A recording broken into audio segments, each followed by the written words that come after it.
Seja bem-vindo mais uma vez, assinante da Academia Lair Ribeiro. Nós vamos conversar aqui agora com o cardiologista Dr. Lair Ribeiro, porque a base da sua formação, né, Dr. Lair, é a cardiologia, além de ser nutrólogo, que a gente também já sabe.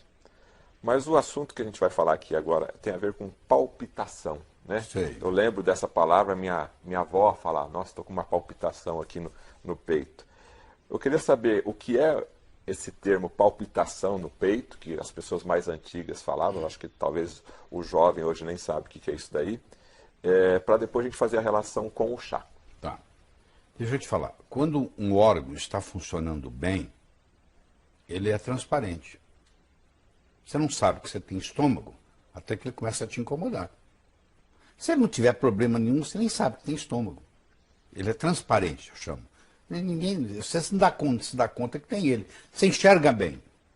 Não tem nada que preocupar com a sua vista. Quando você começa a enxergar embaçado, você fala, tem que ir no oftalmologista. Quando o seu coração está funcionando bem, você não tem coração. Vai lá. Quando o coração começa a dar problema, você se conscientiza dele. Quando o coração sai do seu ritmo, ou por um momento faz uma que se chama extrasístole, aí ele vem batendo assim, ó, de repente faz puf, um batimento fora da hora. Isso causa uma palpitação. Opa, meu coração parece que saiu do ritmo. Ó, senti a palpitação. Quando Sente isso fisicamente. Sente fisicamente. Quando o coração bate rápido demais, ele passa de uma certa frequência, você também sente, porque ele começa a bater tão rápido que os nervos percebem e você tem aquela sensação de que ele está batendo rápido. Também é chamado palpitação. Então, palpitação é você se conscientizar de que alguma coisa está errado com o ritmo do seu coração. As pessoas, em geral, preocupam muito porque você vê o paciente que tem um infarto, 30% deles morrem antes de chegar no hospital. Tem lugares até 50% morrem antes de chegar no hospital. Porque, para muita gente, a primeira manifestação de doença cardíaca é morte súbita. 30% das pessoas que têm problema cardíaco morrem na primeira vez. Primeira manifestação, não sabia que tinha e morreu. Não tem segunda chance. Não tem segunda chance. Então, a pessoa quando tem palpitação, ela se preocupa, porque ela vê alguém morrer, ou soube que alguém morreu subitamente. Você pode ter uma palpitação que é benigna. Tem uma taquicardia que sai pela boca, ela é chamada enfermidade benigna de Bovéret. O francês Bovéret que descobriu isso. É uma taquicardia que te incomoda, que vai ser suar frio, mas não vai te matar, entendeu?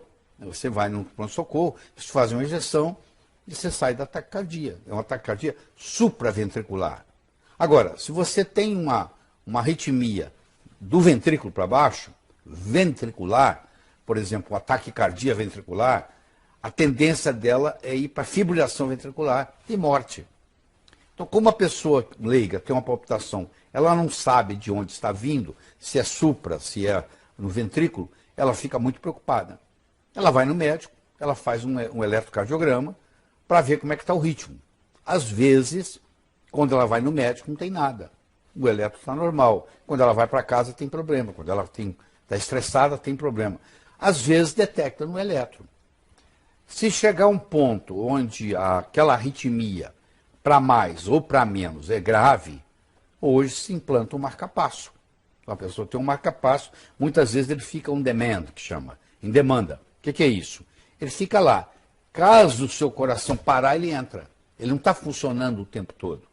Tem casos que está funcionando o tempo todo. A pessoa que tem doença de Chagas, a doença de Chagas lesa o coração e causa bloqueios. Aí o coração passa a bater, ao invés de 70 vezes por minuto, ele bate 30 vezes por minuto.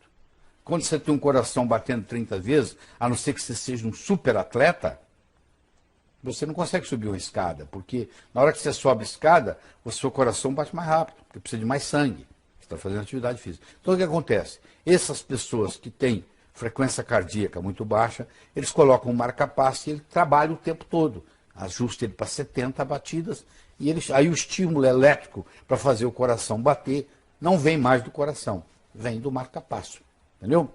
E existe também um outro aparelho que se coloca através de um acesso cirúrgico, É um desfibrilador. desfibrilador. Isso aí Qual que já é a é outro. diferença? Isso aí já é outro problema. A diferença é muito grande. O desfibrilador, que é colocado em muito menos pessoas, ele dá um choque. Ele salva a sua vida. Existe uma síndrome chamada síndrome de Brugada, que foi descoberta por um cardiologista de Barcelona, que encontrou 8 pessoas na família com o mesmo problema. O que é a síndrome de Brugada? Talvez você tenha na sua família. É o seguinte, você tem história de morte súbita na família. O meu avô morreu subitamente, o meu pai morreu subitamente, eu tive um tio de 30 anos que morreu subitamente. Então, essa história de morte súbita na família. Aí ele faz um eletrocardiograma e identifica, na posição V1, V2, V3, uma elevação do segmento ST. Aí é caracterizado a síndrome de Brugada. E essa síndrome de Brugada, hoje, a orientação é o seguinte, eu descobri a síndrome de Brugada, eu vou implantar um desfibrilador interno, que tem uma bateria e que vai dar um certo número de choques. Vamos supor, vai dar 12 choques. Então eu vou viver com aquilo.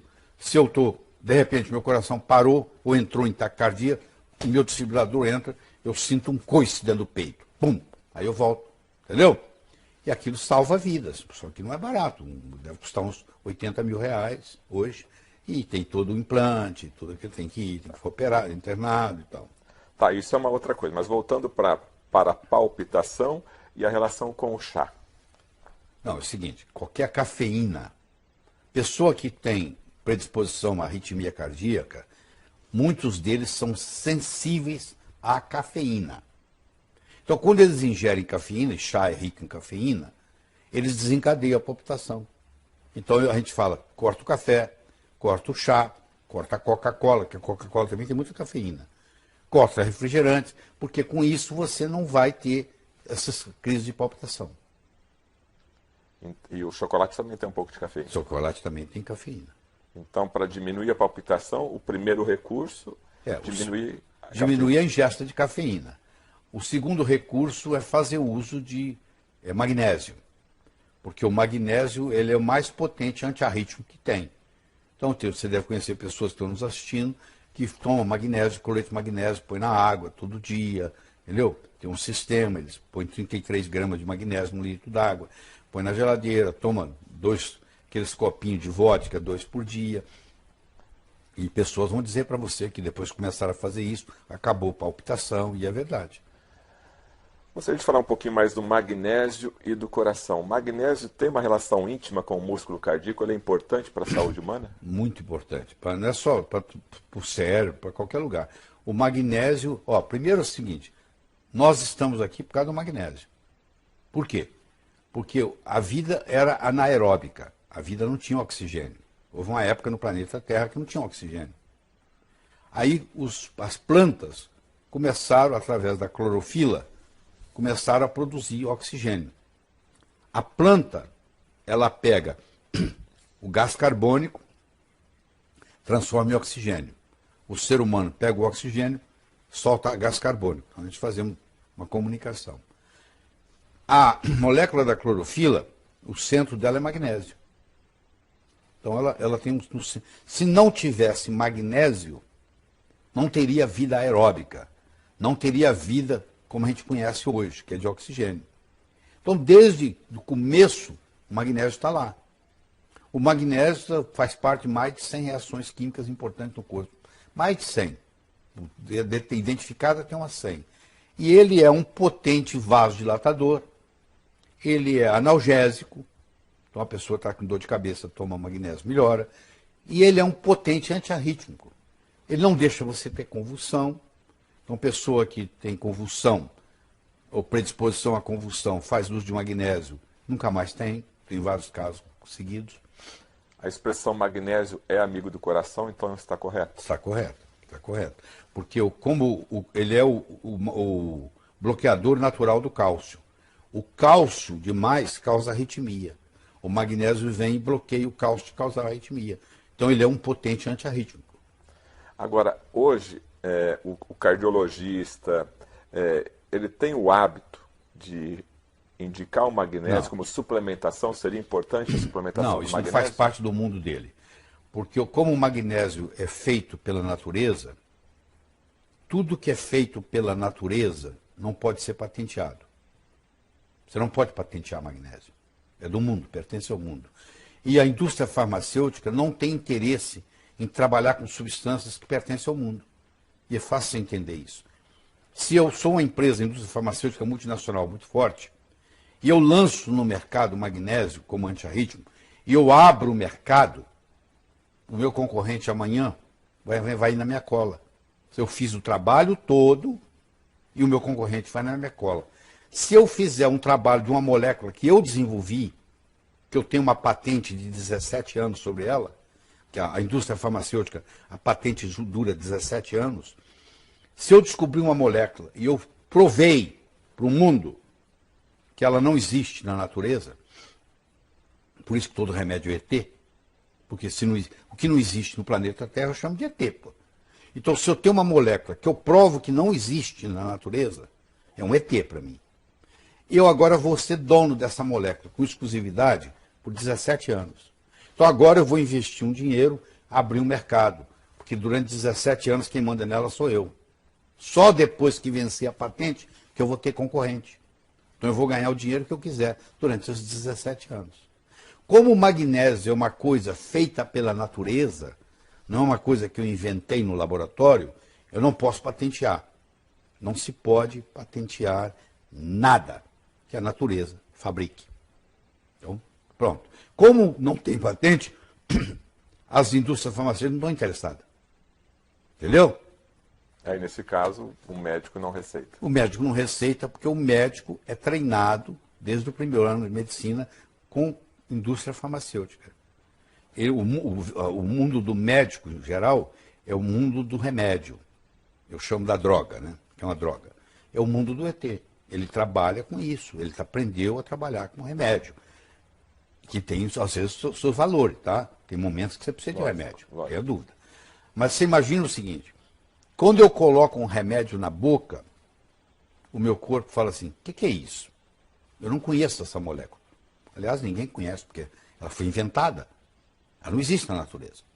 Aí o corpo fala assim, eu vou arrumar um jeito de eliminar essa molécula. Ele começa um mecanismo de eliminação.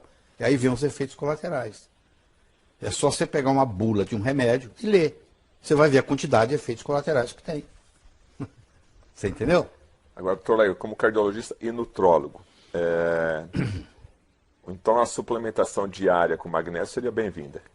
Claro que é muito bem-vinda, de várias formas. Na nossa alimentação, a Você gente pode não consegue fazer isso, suplementar, tem que suplementar. É muito difícil, principalmente no Brasil, porque o Brasil é conhecido pela Organização Mundial de Saúde como um país pobre em magnésio, porque para você ter magnésio no solo, você tem que ter vulcões, você tem que ter terra magnesiana, que o Brasil não tem. O Brasil não tem vulcões. Então, quanto menos vulcão você tiver, menos magnésio você tem. Ora, se você não tem magnésio no solo, como é que o tomate que você plantou lá vai ter magnésio? Me fala. Ele vai tirar de onde? Ele não fabrica magnésio. Então, a verdura, a fruta, ela só pode te dar aquilo que está no solo. Como o solo brasileiro é pobre em magnésio, o que você acha? Ele vai ser pobre. A água é pobre em magnésio. Né? Porque não tem água. A água tira o magnésio de onde? Do solo. Ela vai passando e vai pegando. Ela não tem. Então tá aí uma dica, suplementação com magnésio, aqui a dica do Dr. Lair Ribeiro, que também é nutrólogo. Agora, a gente vê muitas formas do magnésio, né? O que a população mais conhece é o cloreto de magnésio. Tem aquela receitinha básica de colocar um pouquinho num jarro d'água e tomar todo dia? Os magnésios podem se apresentar de duas formas. Na forma de sais e na forma quelada.